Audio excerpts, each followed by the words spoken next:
Merci bien. Bonsoir à tous.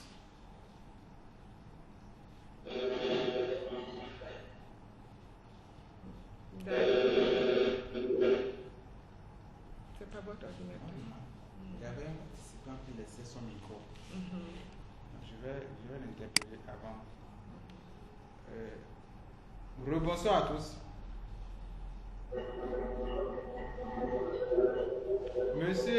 Monsieur Gérard Ouedraogo, actuellement, c'est que vous avez un souci de connexion, donc le son n'est pas tellement parfait actuellement de votre côté. Donc, veillez à maintenir votre micro fermé, sinon ça donne des échos, donc l'enregistrement ne sera pas de qualité à la fin. Okay. Peut-être qu'avec le temps, si la connexion revient, vous pouvez essayer. Les autres jeux, les autres ils sont tous il y a des anciens, ils savent que le micro doit être vraiment surveillé près. Alors, je redonne encore la parole.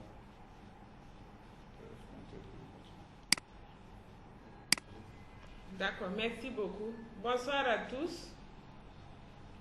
Ce soir, nous allons voir le cadre légal et juridique.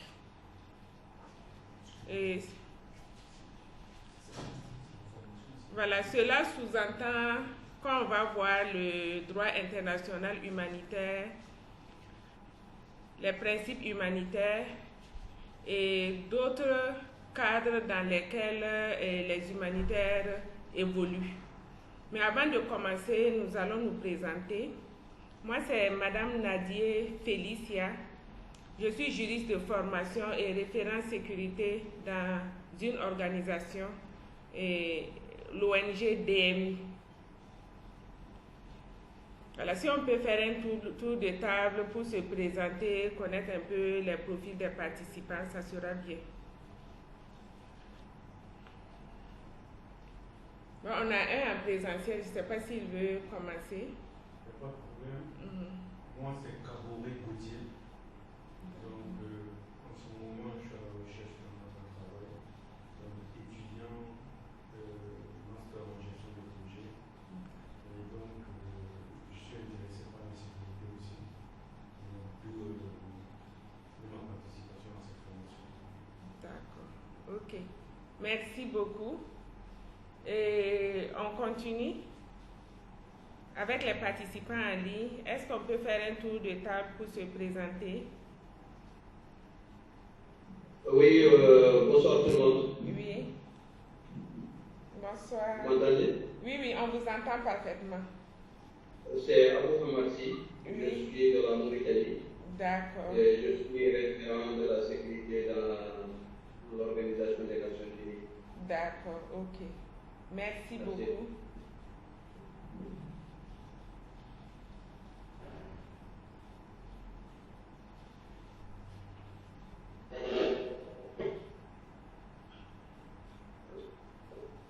Bonsoir. Oui, bonsoir. Vous m'entendez? Oui, on vous entend parfaitement. Moi, c'est Ouedraogo. Oui. Agent de la fonction publique. D'accord. Merci beaucoup. On peut poursuivre? Oui.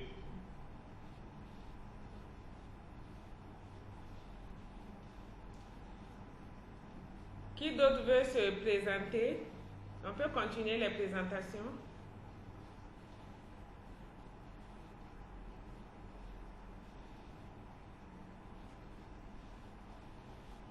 On a combien de personnes en ligne? Je crois que ceux qui sont en ligne ne sont que deux. C'est moi et Gérard Ouedraogo. D'accord. Ok, merci beaucoup. D'accord, donc sans plus tarder, nous allons voir, d'abord commencer par voir le DIH.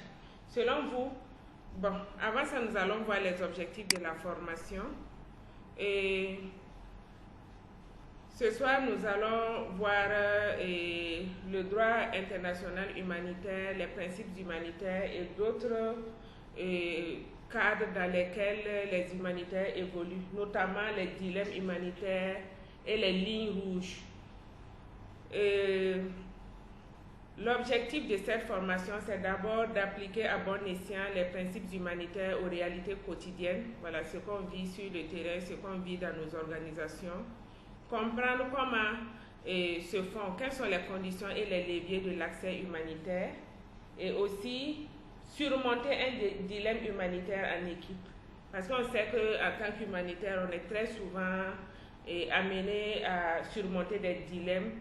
Tout ne peut pas être parfait comme on le veut. On ne peut pas tout faire dans le cadre des principes humanitaires qu'on a ou dans le cadre du droit international humanitaire. Souvent, on est amené à un peu dévier. Voilà, d'où les lignes rouges et les dilemmes humanitaires. Avant d'amorcer ce module, on peut se rappeler ce qu'est le droit international humanitaire. Selon vous, qu'est-ce que le DIH?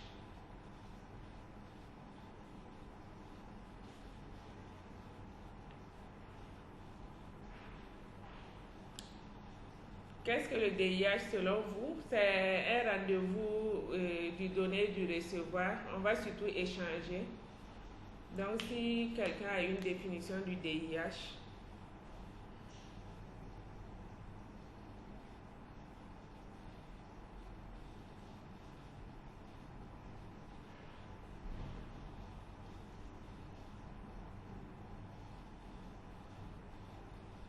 Bonsoir.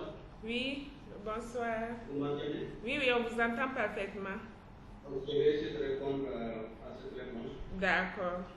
Une question plutôt. Pour moi, le droit international est connu traditionnellement sous le nom de droit de la guerre, droit des conflits armés, où les gens ont un ensemble de règles qui tendent à limiter les effets des opérations de guerre, en particulier l'égard des populations et des installations civiles.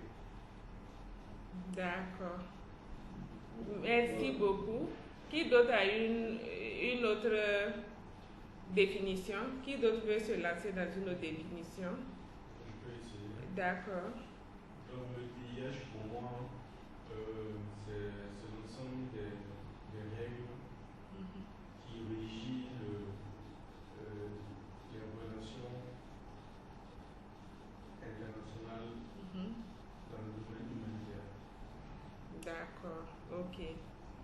Et bon, vous l'avez si bien dit. Effectivement, le DIH, c'est la branche du droit public international qui réglemente la conduite des conflits armés internationaux et non internationaux, tout en limitant les moyens et les méthodes de guerre ainsi que sa brutalité. Voilà. C'est exactement ça le DIH. Mais bon, certaines personnes en avaient fait une définition en disant que c'est le droit des humanitaires. Non, ce n'est pas le droit des humanitaires. C'est vrai que c'est ce droit qui régit les humanitaires, mais ce n'est pas le droit des humanitaires.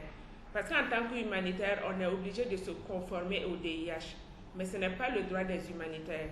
C'est plutôt le droit qui réglemente la conduite des conflits armés.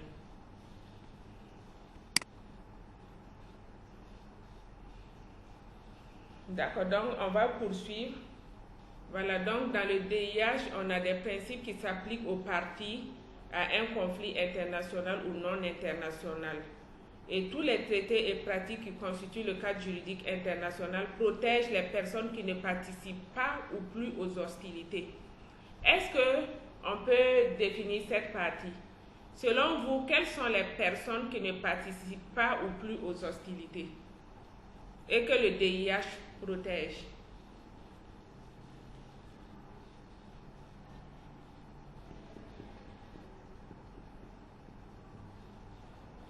En ligne, vous pouvez nous aider? Pour moi, ce sont les personnes vulnérables, les civils qui ne sont pas armés.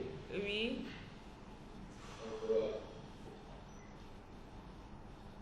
D'accord, merci beaucoup. Bon, effectivement, ce sont les personnes civiles, les personnes vulnérables qui ne sont pas armées, la population et même les humanitaires. Parce que les humanitaires ne participent pas aux hostilités.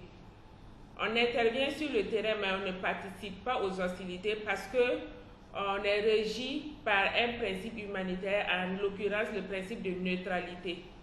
Voilà, à cause de ce principe, on ne participe pas aux hostilités puisqu'on ne prend pas de parti. Donc, le DIH protège les humanitaires. Et aussi, il faut savoir que c'est le rôle des États de couvrir les besoins des populations civiles. Donc, si l'État n'arrive pas à le faire, il doit permettre aux acteurs humanitaires de pouvoir intervenir en leur donnant un accès rapide et sans entrave aux populations civiles touchées, mais tout en mettant un droit de contrôle. Donc ici, ça veut dire que les humanitaires peuvent intervenir sur le terrain, mais en étant impartiaux, puisque les États doivent leur fournir cet accès. Mais ils doivent être impartiaux. Sans l'impartialité, il n'y a pas d'accès. Il y a aussi un deuxième principe qui régit cela. Selon vous, quel est ce deuxième principe? Il n'y a pas d'accès sans impartialité et aussi les conditions pour que le droit international humanitaire s'applique. En ligne, vous avez des réponses pour nous?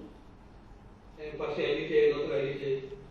D'accord. Pour que le droit international humanitaire s'applique, pour que les acteurs humanitaires puissent avoir accès aux populations sur le terrain, pour qu'ils puissent intervenir, il faut d'abord que les acteurs humanitaires soient impartiaux.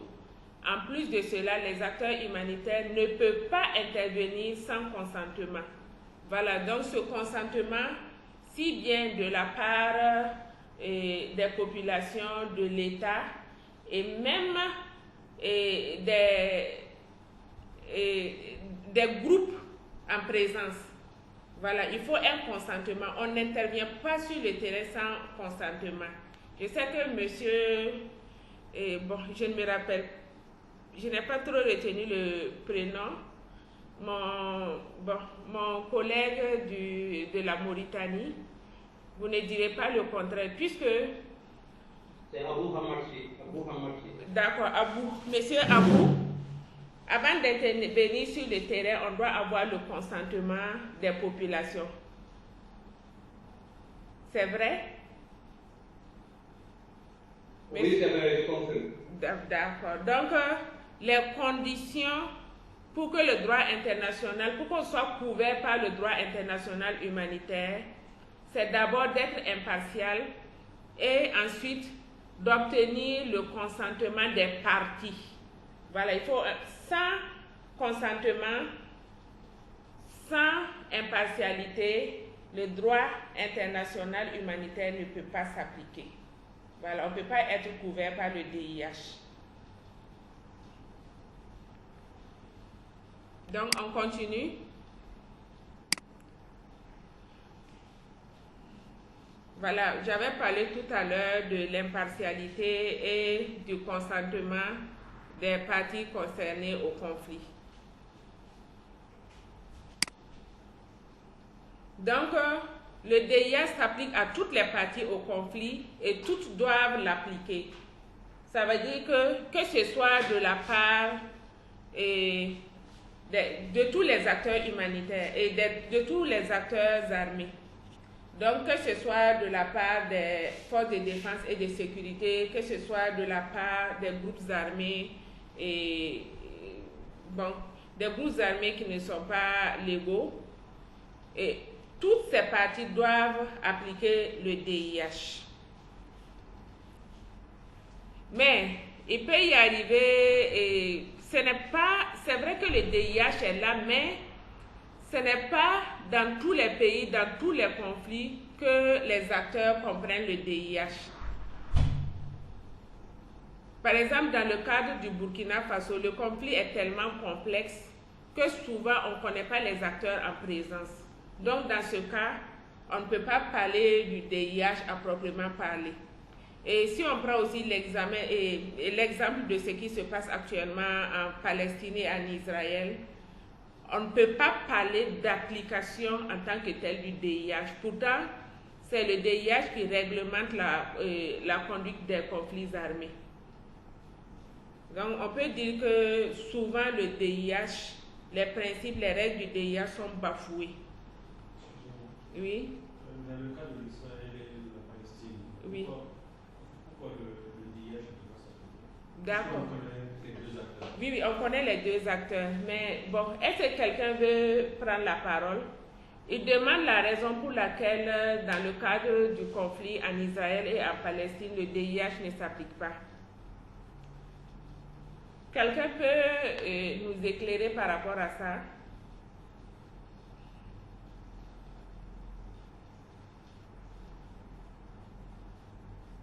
D'accord, ok. Et si je dis que le DIH ne s'applique pas dans le cadre de ces conflits, ce n'est pas parce qu'on ne connaît pas les deux acteurs, on connaît les deux acteurs. Mais ça veut dire qu'un des acteurs bafoue carrément les règles du DIH. Ce n'est pas qu'ils ne connaissent pas, ils connaissent mais ils bafouent, ils n'en ont rien à foutre. Et là aussi, l'ONU ne parle pas, c'est comme l'ONU ne parle pas, l'ONU n'intervient pas par rapport à ça, c'est comme s'ils se laissent faire. Vous voyez? Et si on prend par exemple l'occupation de l'État palestinien par Israël, par exemple l'occupation est illégale, alors que dans les règles du DIH, l'occupation doit être légale. Mais cette règle est bafouée ici. Je ne sais pas si vous comprenez à peu près. Voilà. Et si on prend aussi le cas du Burkina, ici au niveau du Burkina, non seulement on ne connaît pas trop, les conflits sont complexes. Voilà. Souvent on a des conflits communautaires. Oui. On a des conflits communautaires, les conflits avec les groupes armés, souvent on ne connaît pas, même pas les groupes armés en présence. Donc ça fait que le DIH ne trouve pas à s'appliquer à tous les conflits. Je ne sais pas si j'ai bien répondu à votre question. On peut continuer. Il y a une autre question aussi qui intervient dans ce cas.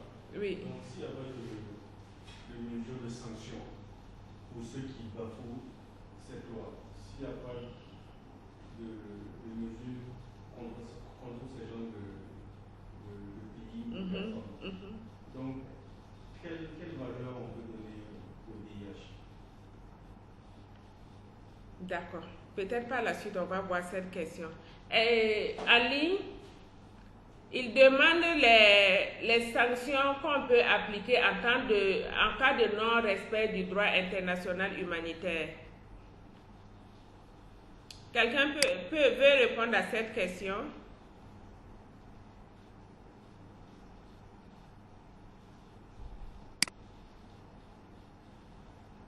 D'accord. Bon, dans les normes, le droit international humanitaire s'applique à toutes les parties. Voilà, normalement, toutes les parties doivent connaître et appliquer le droit international humanitaire. Maintenant, si ce droit n'est pas appliqué par les parties, dans les normes, il doit y avoir des sanctions. Voilà, il doit y avoir des sanctions. Je ne sais pas si par le passé, il y a eu des sanctions qu'on a appliquées à certains États, à certains... mais dans les normes, il doit y avoir des sanctions. Mais actuellement, ce qu'on constate, c'est que c'est comme si l'ONU ne réagissait pas. Surtout à ce qui concerne le conflit en Palestine et en Israël. Il n'y a pas de réaction pour le moment. Mais dans les normes, en cas de non-respect du droit international humanitaire, il y a des sanctions qui doivent s'appliquer.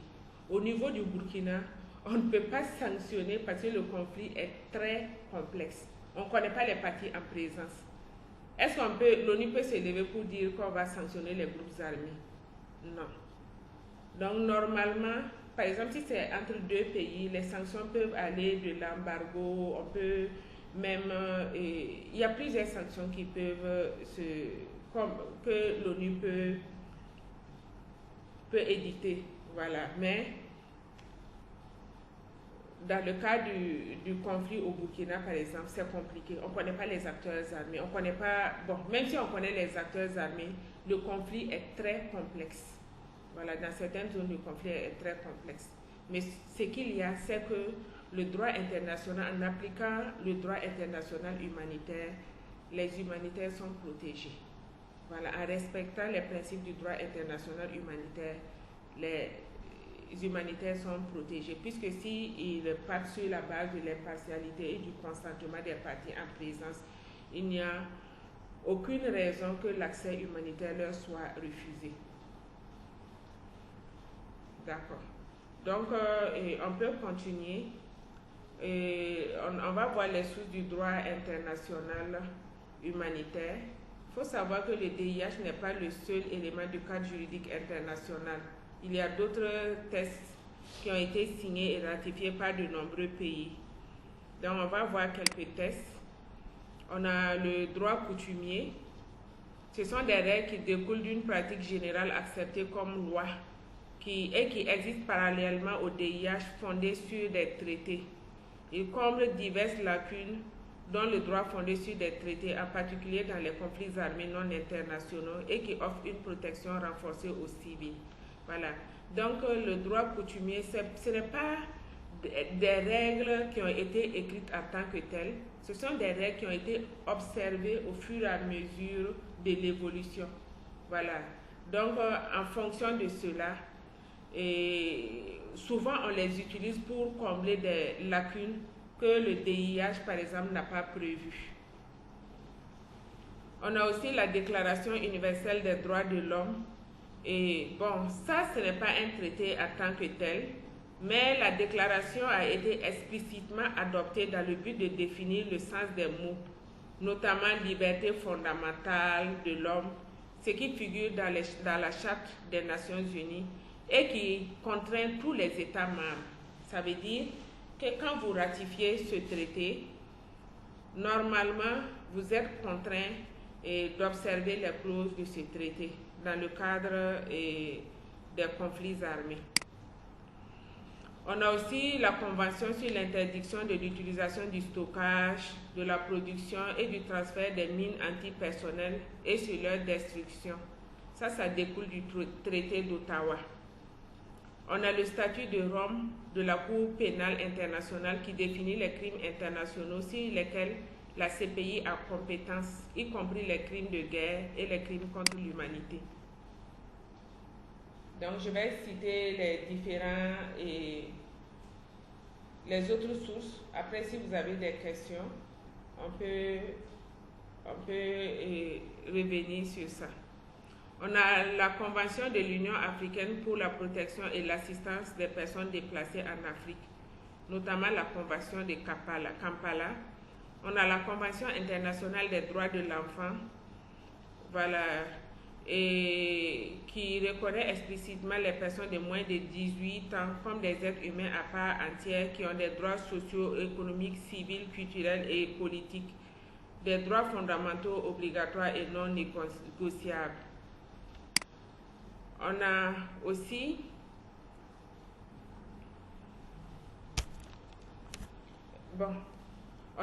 le droit international relatif aux droits humains et les traités internationaux relatifs aux droits humains et qui sont reflétés dans la Déclaration universelle des droits de l'homme.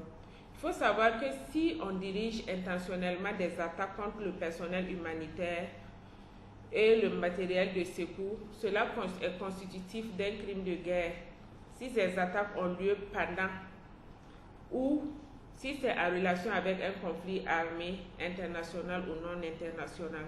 Donc, comme je le disais plus haut, et si les humanitaires appliquent à bon escient le DIH, ça veut dire qu'ils sont protégés, puisque le DIH les protège non seulement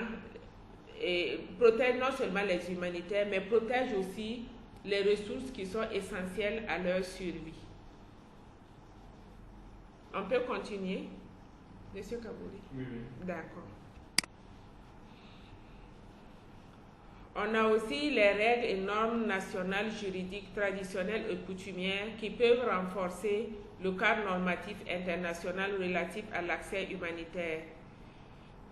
Mais lorsque ces règles et normes sont compatibles ou dépassent la portée des dispositions du cadre normatif international. Donc, il faut savoir que on a le droit international, mais aussi on a des normes juridiques nationales qui viennent renforcer ce droit international. Et en résumé, en ce qui concerne le droit international et le DIH, c'est que le DIH, c'est le droit qui protège les civils et les ressources essentielles à leur survie, notamment les humanitaires. Voilà, donc le DIH protège les humanitaires ainsi que les ressources essentielles à leur survie. Et en ce sens que le DIH protège aussi leur matériel, le matériel qu'ils ont. Il faut savoir que pour que le DIH s'applique aux humanitaires, les humanitaires doivent obtenir le consentement des parties en présence. Et il faut que les humanitaires soient parfaitement impartiaux. Voilà, l'impartialité doit être de rigueur ici. Je peux continuer où il y a des questions? En ligne, Monsieur Abou, Monsieur Gérard, vous avez des questions? Pour moi, vous pouvez continuer. D'accord. Ok. D'accord. Donc, on va continuer avec les principes humanitaires. Est-ce que vous avez une idée des principes humanitaires que nous avons?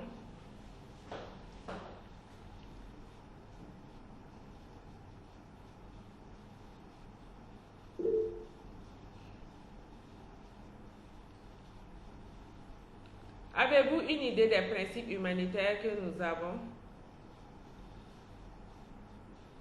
Oui, nous en avons une idée. D'accord.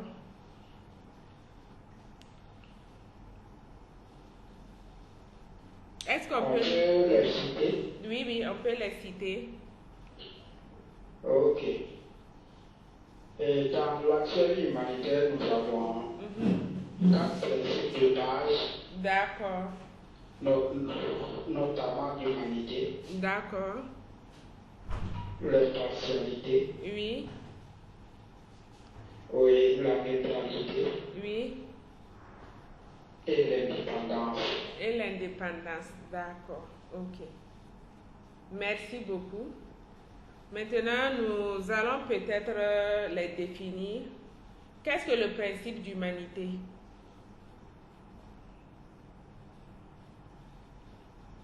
Selon vous, qu'est-ce que le principe d'humanité?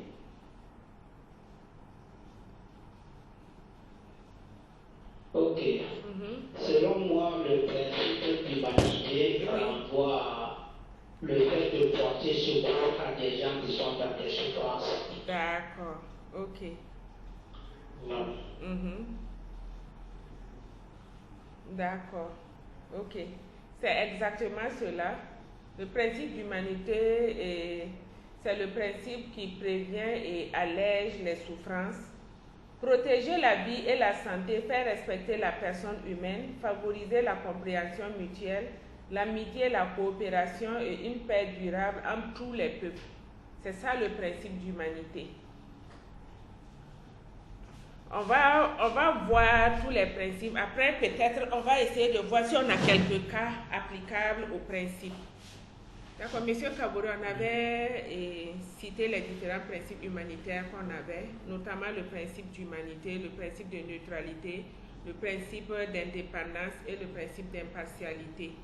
Voilà, on venait tout juste de définir le principe d'humanité qui sert à prévenir et à alléger les souffrances humanitaires, voilà, les souffrances de la personne humaine.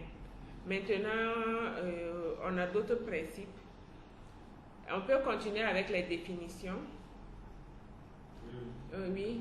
Quel autre principe vous connaissez? Personnellement, je considère que c'était 2 principes. D'accord. Sinon, on a 4 principes. Monsieur Abou et Monsieur Gérard en ligne. On peut définir le reste des principes. Et oui. Oui. D'accord. On peut définir le principe d'impartialité. Oui. D'accord. On peut donner notre avis concernant. Oui. Ok. Donc, pour moi, l'impartialité, c'est le fait de mener nos actions oui. selon le besoin. D'accord. Donc, en priorisant le cas les plus en détresse. Oui. Sans discrimination de race. D'accord. D'opinion politique et ethnique. D'accord. Merci beaucoup. C'est exactement. Voilà, c'est exactement ça. Merci bien. Ça veut dire que l'action humanitaire doit être menée uniquement sur la base des besoins.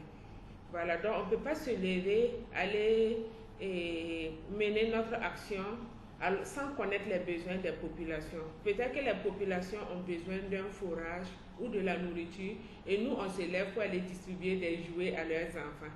À ce moment, l'action ne peut pas marcher. Voilà, ça ne peut pas marcher puisque ce n'est pas les besoins de la population, ce n'est pas des jouets. Voilà, ce qu'eux ils veulent, ce sont des fourrages. Donc avant d'intervenir sur le terrain, on doit connaître les besoins des populations. Est-ce que les populations, ce sont des couvertures qu'elles veulent? Ce sont des nattes? Est-ce un fourrage? Est-ce des vivres? Si on n'a pas de projet pertinent, et il n'y a pas d'impartialité. Voilà, donc c'est ce qu'il vient toujours de décrire. L'action humanitaire doit être basée et menée uniquement sur la base des besoins. C'est ça le principe d'impartialité. Donc, on va continuer avec le principe de neutralité. Qu'est-ce que le principe de neutralité?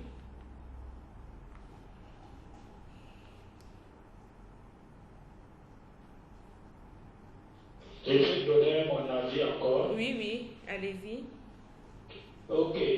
Donc, le principe de neutralité consiste le fait de ne pas prendre parti pendant les hostilités. Exactement. D'accord. Qui d'autre veut ajouter quelque chose? D'accord, c'est exactement cela. Ne pas prendre parti pendant les hostilités, ne pas se lancer dans des politiques de nature, dans des polémiques de nature politique, religieuse, idéologique, raciale. Voilà, donc c'est ça le principe de neutralité. Donc on a un dernier principe, le principe d'indépendance. Ok, le dernier principe, le principe de l'indépendance, selon moi, c'est le fait d'être autonome vis-à-vis des pouvoirs politiques et d'autres pouvoirs qui peuvent influencer notre action sur le terrain. D'accord, merci beaucoup, c'est exactement ça. Ça veut dire que quand on mène nos actions, ça doit être indépendant de toute visée de nature politique, économique. Voilà, politique, économique et militaire. Il ne doit pas y avoir de visée politique, militaire et tout. Voilà, donc c'est ça le principe d'indépendance. On prend un exemple. Nous sommes une ONG et on a fait un fourrage, par exemple, pour des populations. Donc, on arrive pour inaugurer, on nous dit non, d'attendre que, par exemple, monsieur le maire va venir participer à l'inauguration. Selon vous, est-ce qu'on doit accepter ou pas?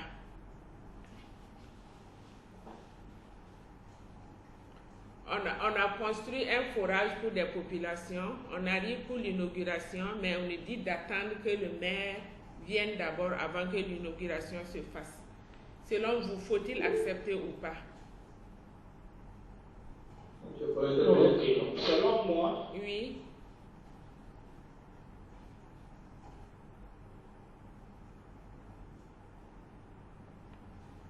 Ok, selon moi, oui. Donc, on doit accepter. Parce que dans nos actions, le fait qu'on dit d'être indépendant, c'est le fait de ne pas se laisser influencer. Donc, sur le côté négatif. Pourtant, le fait, comme a dit le maire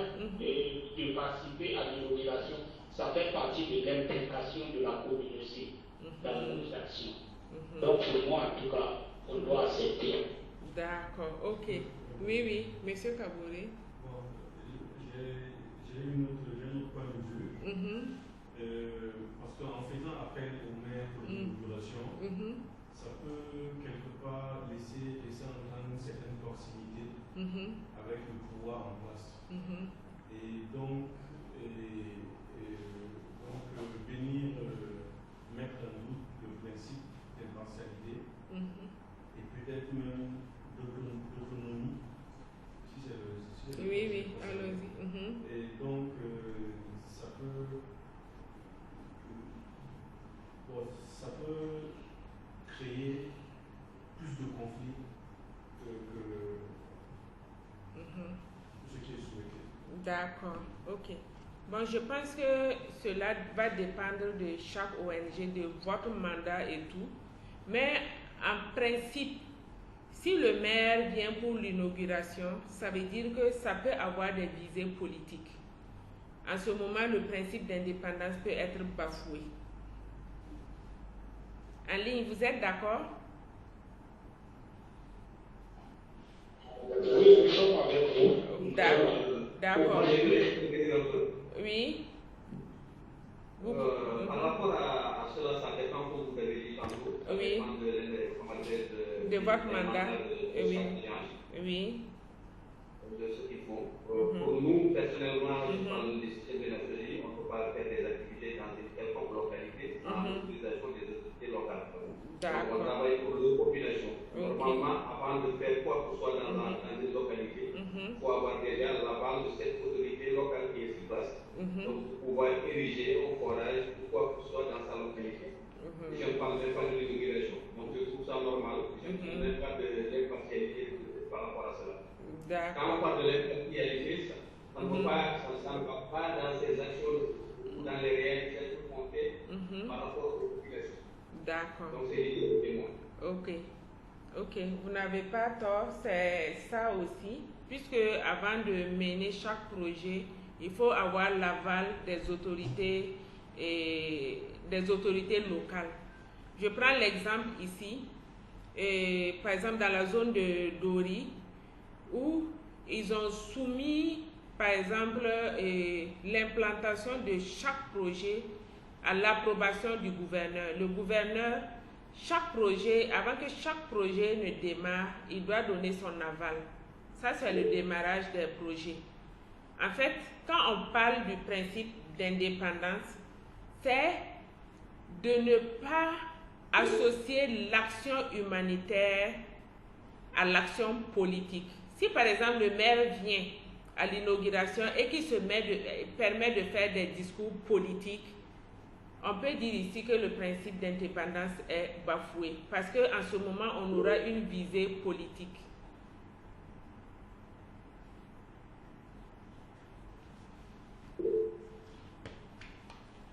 On va revenir un peu sur le principe de neutralité. Actuellement, ce principe est vraiment en mal dans plusieurs zones. Je sais qu'au niveau du Mali, si vous suivez l'actualité, dans certaines zones, Médecins sans frontières a suspendu ses activités. Et ici, à Djibo, dans le Sahel, Médecins sans frontières a également suspendu ses activités et ils ont fait des communiqués par rapport à ça parce que le principe de neutralité, c'était un peu compliqué à leur niveau. Si vous avez suivi les actualités, ils ont leur local ainsi que leur matériel a subi des dommages de la part des groupes armés parce qu'ils avaient acquis un échographe et les groupes armés pensaient que c'était un appareil pour surveiller les drones. En plus de ça, ils ont observé qu'il y avait des ingérences non seulement de la part des militaires, mais aussi des groupes armés. Et le fait que les FDS viennent très souvent dans leurs locaux, les groupes armés ont pensé qu'ils étaient de mèche avec les FDS. Ce qui fait que ils ont carrément pensé qu'ils n'étaient plus neutres. Voilà, mais sinon, si les humanitaires appliquent à bon escient les principes humanitaires, dans les normes, ils ont un accès facile. Ils peuvent travailler et collaborer avec la population, les groupes armés. Leur accès humanitaire est vraiment propre. Mais si ils ne respectent pas ces principes humanitaires, ça peut conduire à beaucoup de désagréments jusqu'à la suspension des activités. Voilà, si vous n'êtes pas neutre, on ne va pas vous laisser travailler. On va se dire que vous travaillez pour tel camp, pour tel autre camp, alors que souvent ce n'est pas ça. Voilà, donc c'est pourquoi on demande aux acteurs humanitaires d'incarner, de respecter et d'incarner ces principes humanitaires. On a beaucoup développé, je défile. Voilà, donc en plus de ces principes humanitaires, il y a d'autres principes qui sont portés par certains mouvements, notamment le mouvement de la Croix-Rouge. Donc, eux, ils ont ajouté d'autres principes qui sont le principe de volontariat, le principe d'unité, le principe d'universalité. Mais ces principes sont vraiment propres à la Croix-Rouge. On peut poursuivre. Vous avez des questions? En ligne, vous avez des questions, Monsieur Abou? Vous pouvez continuer pour moi. D'accord, ok. Merci bien. Oui, il y a monsieur Nadier qui avait levé sa main. Ah, ok. Ok, il peut poser sa question. Bonsoir. Oui. C'est pas une question que je voulais poser, c'était plutôt un rapport. D'accord. Concernant l'impartialité, mais vous avez répondu à cet élément-là. D'accord, ok. En fait, c'était juste pour dire qu'au niveau, par exemple, de l'exemple que vous avez donné, la participation du maire, oui. Ce n'est pas sa participation en elle-même qui pose problème, mais qui pourrait poser problème, oui. Mais l'interprétation qu'on pourrait en faire. Exactement. Donc, comme vous l'avez dit, sa présence peut ne pas poser problème, mais faisons attention à ce que, par exemple, il n'y ait pas la banderole, par exemple, de son parti politique, ou bien que dans le discours, il fasse référence à son parti politique, ou bien à ses chefs politiques. Voilà. Donc, un des participants a dit que sa présence est nécessaire, comme il est parti prenant au projet. Oui. Mais c'est l'interprétation qu'on pourrait en faire. Donc, il faudrait, avant l'activité, s'assurer qu'il n'y a pas de connotation politique qui peut être associée à l'inauguration, de sorte que l'impartialité et l'indépendance soient vraiment respectées dans ce cadre-là. Exactement. C'est ce que je voudrais ajouter. D'accord. Merci beaucoup pour l'apport. Merci. D'accord. Donc, on continue. Comme je l'avais dit plus haut, en ce qui concerne les principes humanitaires, les organisations humanitaires doivent se reconnaître dans ces principes. Ils doivent les respecter, les incarner et demander le respect, voilà, à tous les staffs. Et ils doivent aussi les expliquer dans le cadre de leurs actions et revendiquer leur respect. Par exemple, ici, l'exemple du maire qu'on a pris, si par exemple le maire vient et qu'il veut faire un discours politique, on doit lui expliquer calmement que, en fait, nous, notre action, ce qu'on veut faire, ça n'a pas cette visée. Donc, en faisant son discours, ça peut nous porter préjudice, ça peut faire ça et ça. Donc, on doit expliquer. Voilà, à tout moment, quand on voit que nos principes risquent de ne pas être respectés, on doit les expliquer. Voilà. On peut continuer.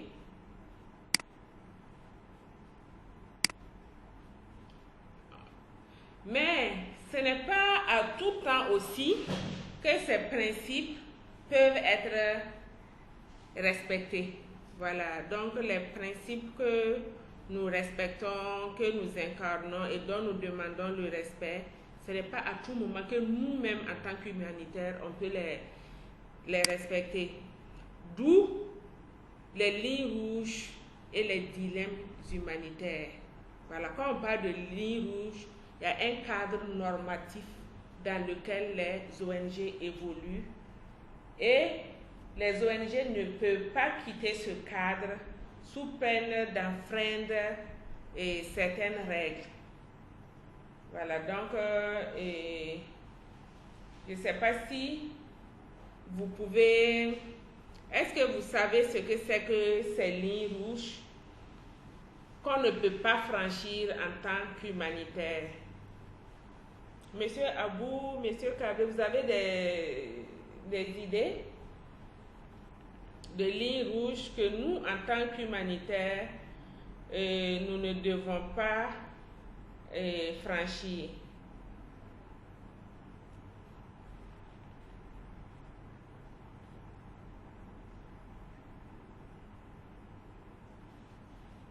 D'accord. On l'a vu plus haut, on a vu ces lignes rouges plus haut. Ces lignes rouges, c'est d'abord le mandat des ONG ainsi que la charte et les politiques internes qu'on a. Ensuite, nous avons le droit international ainsi que les normes internationales. Nous avons les principes humanitaires qui sont là. Nous avons les coutumes ainsi que les lois locales. Voilà, donc ce cadre, normalement, nos actions ne doivent pas se faire en dehors de ce cadre. Parce que l'action humanitaire doit avoir lieu uniquement dans ce cadre. Mais ces lignes rouges, bon, sur le terrain, c'est autre. Et souvent, ça peut forcer les équipes humanitaires à adapter les définitions normatives aux réalités du terrain. Souvent, on a des lois, on a des règles, mais sur le terrain, ça peut être autre. Vous êtes d'accord avec moi? Souvent, la réalité sur le terrain, c'est autre que les règles qu'on nous donne.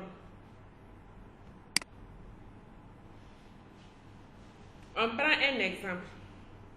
Je prends un exemple. Et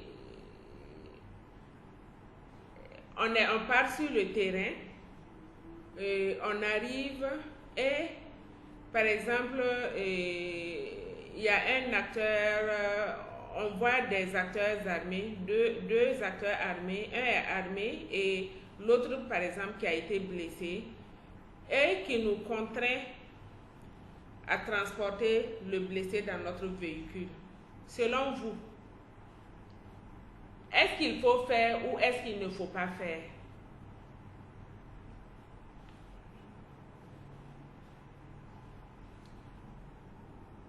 Vous pouvez répéter la question? Voilà, je prends un exemple tout simple.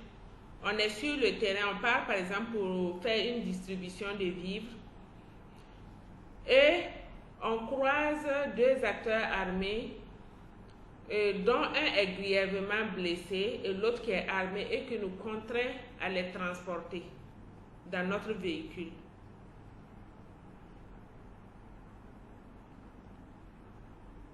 Selon vous, faut-il transporter cette personne ou ne faut-il pas la transporter?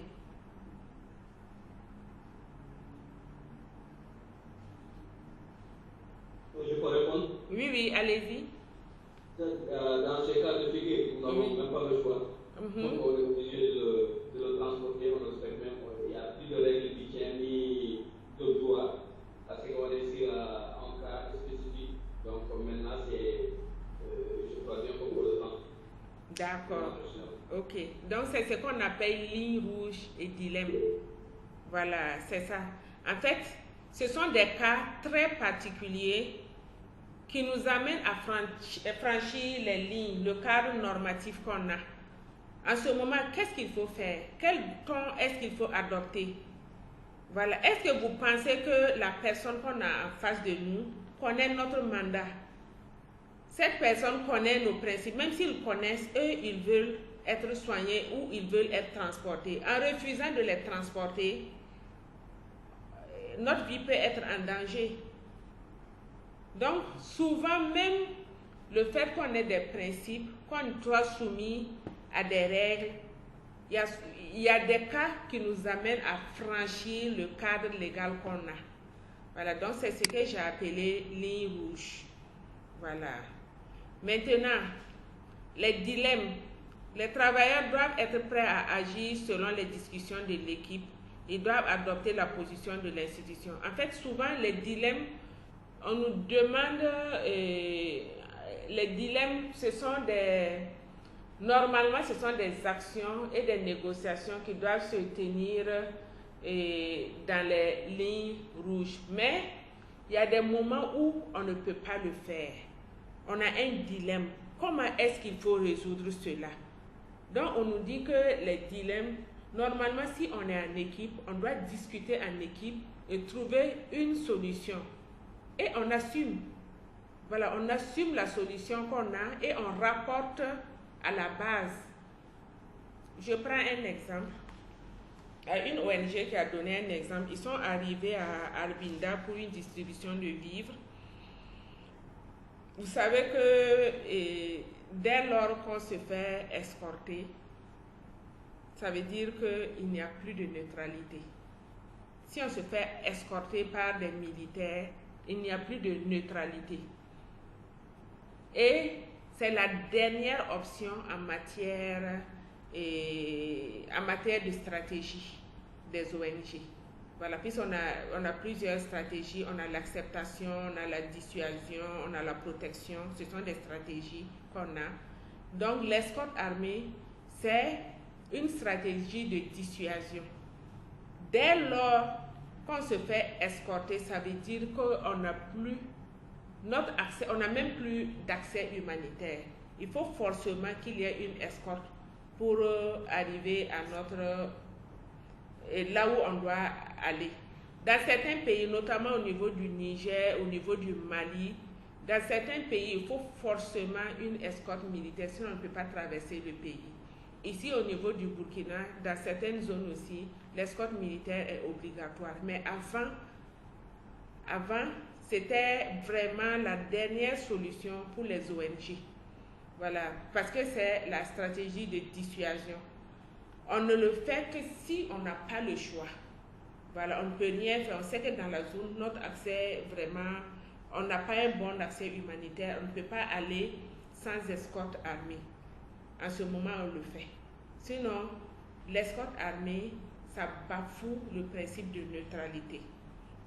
Donc, je reviens à mon exemple. Il y a une ONG qui est partie à Arbinda pour faire une distribution de vivres et arrivée. Quand ils sont descendus pour faire la distribution, et ils se sont rendus compte que ce qu'on appelle VDP. Bon, VDP, ce sont les volontaires de défense pour la patrie qui sont assimilables au FDS ici. Donc, quand ils sont descendus pour aller faire la distribution, les VDP ont subordonné, ils ont dit que tant que eux, ils ne les accompagnent pas sur le terrain, la distribution ne se fera pas.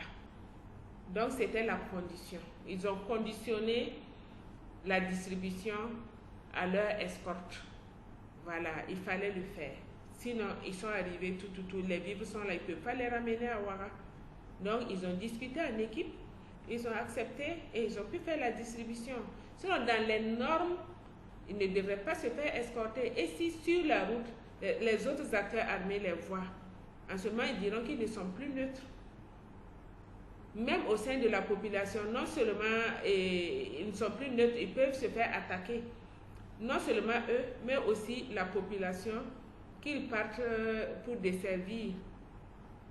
Voilà, donc tout ça, c'est ce qu'on appelle les dilemmes. Souvent, on est confronté à certaines situations qui nous amènent à réagir en dehors des lignes rouges normatives qu'on a. Voilà, et normalement, ce n'est pas une décision qu'on prend seul. On prend cette décision en équipe et on remonte à la hiérarchie.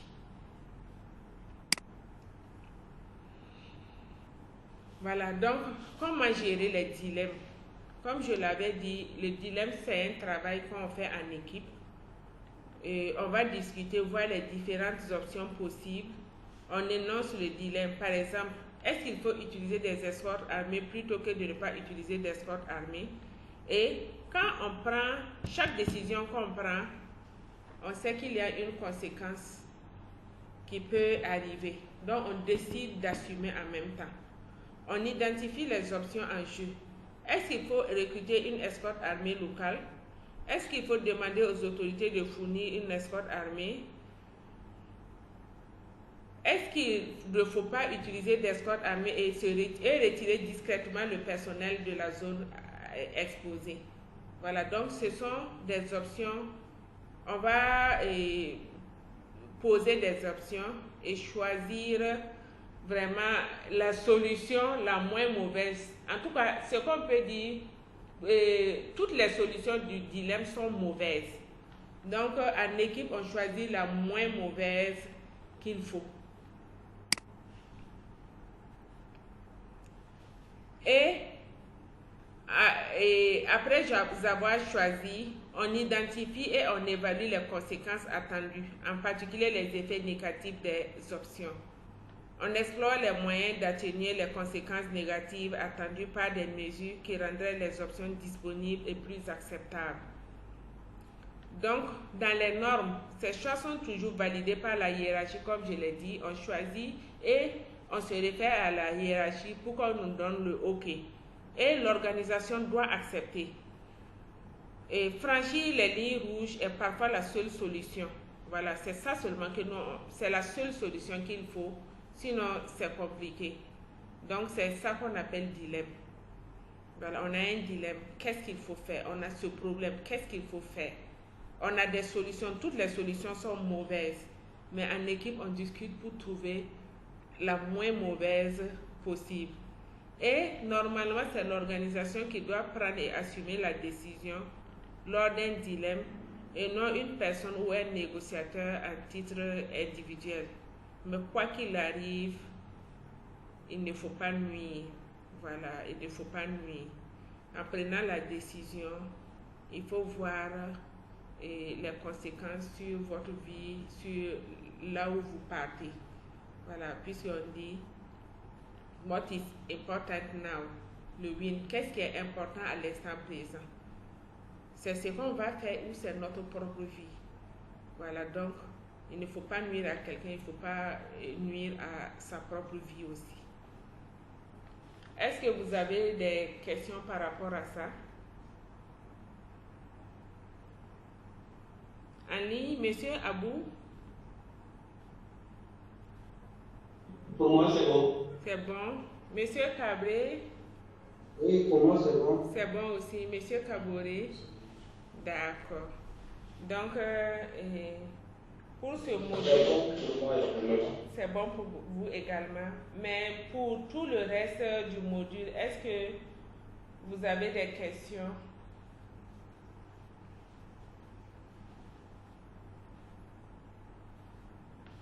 Est-ce que vous avez des questions?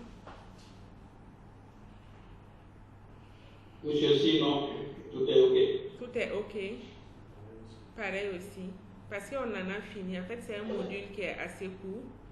Voilà, c'est assez court. Et normalement, on devrait annexer ça à d'autres modules. Mais comme on a coupé et que ça est étalé sur 2 semaines, voilà, donc ce module est court. Et il y a un autre module. Normalement, il y a une partie de ce module là-bas. Donc, peut-être que ça va encore mieux renforcer. Monsieur Abou? Vous m'entendez? Oui. Voilà, je disais que ce module était assez court parce que comme la formation a été étalée sur 2 semaines, et pour les autres formations, normalement, on annexe ce module à un autre module. Mais comme ça a été étalé sur 2 semaines, et pour ce soir, c'est tout pour ce module. Maintenant, si vous avez des questions, je peux m'y prêter. En tout cas, pour moi, personnellement, c'est bon, c'est OK. C'est OK. Merci aussi par au modèle. D'accord. Oui, pour moi aussi, ainsi que c'est bon, pas de souci. D'accord, OK. Ce qui est sûr, il est possible qu'on se retrouve pour un autre module.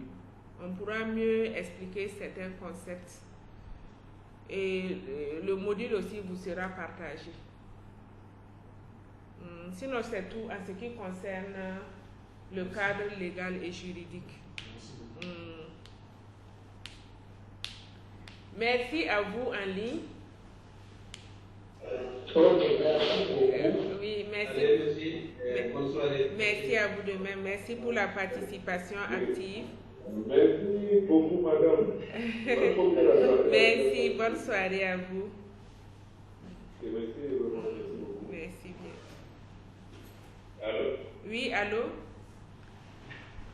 Oui, j'aimerais savoir s'il y aurait un support pour la fin. Oui, il y aura un support. Ce module aussi vous sera partagé. On va vous l'envoyer. Ok. Merci. Merci beaucoup. Ok. Merci.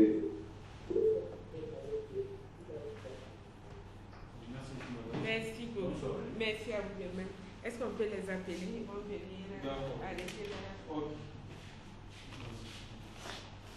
Voilà. Vous avez un groupe WhatsApp où il y a les différents participants. Vous n'avez pas fait de français. Pas vous? Quand c'est juste ça,